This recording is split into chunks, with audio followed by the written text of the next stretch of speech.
The paleo diet, commonly known as the caveman diet, traces back millions of years to the era of early humans.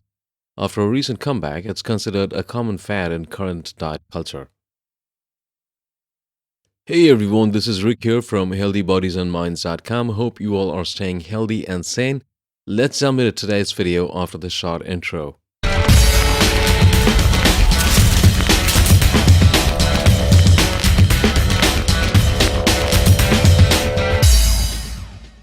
In today's video, we are going to be talking about the paleo diet, how it works, and how it can really help you in the long run.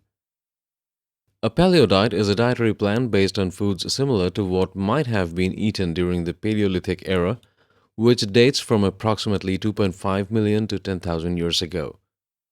A paleo diet typically includes lean meats, fish, fruits, vegetables, nuts, and seeds, foods that in the past could be obtained by hunting and gathering. A paleo diet limits foods that became common when farming emerged about 10,000 years ago. These foods include dietary products, legumes, and grains. Other names for a paleo diet include Paleolithic diet, Stone Age diet, hunter-gatherer diet, and a caveman diet. So, what is the purpose of this diet? The aim of a paleo diet is to return to a way of eating that's more like what early humans ate. The diet's reasoning is that the human body is genetically mismatched to the modern diet and emerged with farming practices, an idea known as the discordance hypothesis. Farming changed what people ate and established dairy, grains, and legumes as additional staples in the human diet. This relatively late and rapid change in diet, according to the hypothesis, outpaced the body's ability to adapt. This mismatch is believed to be a controlling factor to the prevalence of obesity, diabetes, and heart diseases today. Why you might follow a paleo diet? You see, you might follow a paleo diet because either you want to lose weight or maintain a healthy weight, or you want help planning meals. So, what are the details of a paleo diet? Recommendations vary among commercial paleo diets, and some diet plans have stricter guidelines than others. In general, paleo diets follow these guidelines. So, what to eat? Fruits, vegetables, nuts and seeds, lean meats, especially grass fed animals or wild game, fish, especially those rich in omega 3 fatty acids, such as salmon, mackerel, and albacore tuna, oils from fruits and nuts, such as olive oil and walnut oil. What food items to avoid? Grains, such as wheat, oats, and barley, legumes, such as beans, lentils, peanuts, and peas, dairy products, refined sugar, salt, potatoes, highly processed foods in general. So, what are the cons of the paleo diet? While some studies link weight loss and overall health improvements when following the paleo diet, many remain skeptical regarding its overall effectiveness. From a nutritional standpoint, adhering to certain parts of this diet can result in potentially damaging consequences. Here are some hidden dangers to consider. Number 1, low to moderate carbohydrate intake. Paleo calls for the exclusion of certain grains, wheat, rye, barley, oats, corn, and brown rice, to name a few. These are great sources of fiber, B vitamins, iron, magnesium, and selenium. Grains help our bodies control blood sugar, lower cholesterol, and fight the risk of chronic diseases. Consistent low carbohydrate intake may lead to an overuse of fat for energy, also known as ketosis. Ketosis occurs when byproducts of fat breakdown, called ketones, build up in the bloodstream. High levels of ketones can lead to dehydration and eventually coma due to severe metabolic abnormalities. Furthermore, following a low to moderate carbohydrate diet can make exercise a physical battle for those following the paleo diet.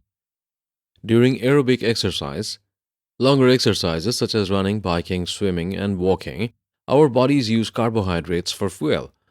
Without adequate carbohydrates in the diet, our body turns to both body fat and muscle for energy.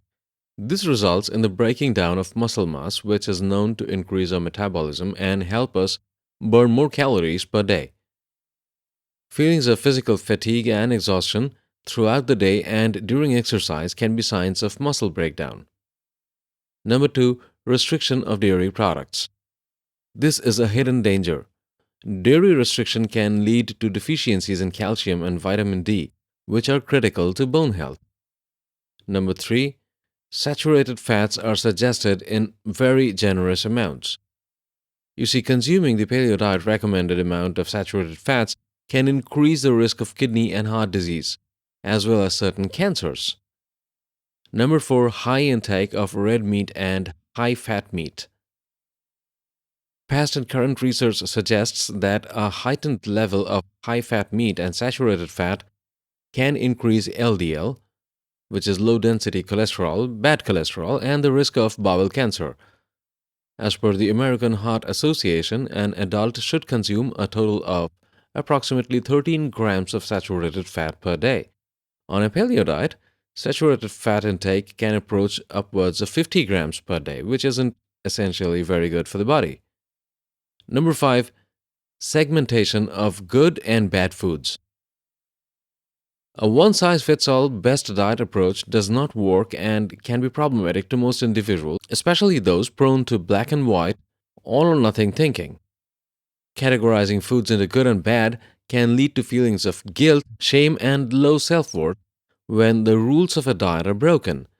In the end, eating like our ancestors isn't required to live a healthy lifestyle. In fact, it could even cause adverse effects, as mentioned earlier. While those living millions of years ago may have gotten by on this diet, evolution has altered our genetic makeup and how we digest food. If you're interested in changing your eating habits, what's most important is making sure your health background and nutritional requirements are considered. A professional dietitian can help to ensure the most appropriate plan for you and your unique lifestyle. So it's your call. Do you really need to change back to a million-year-old diet, or maybe you should consider visiting a dietitian and discuss goals and problems specific to your body? Keep that in mind when shifting to any new diet plan. It might be doing you more harm than good. This is Rick here signing off for now.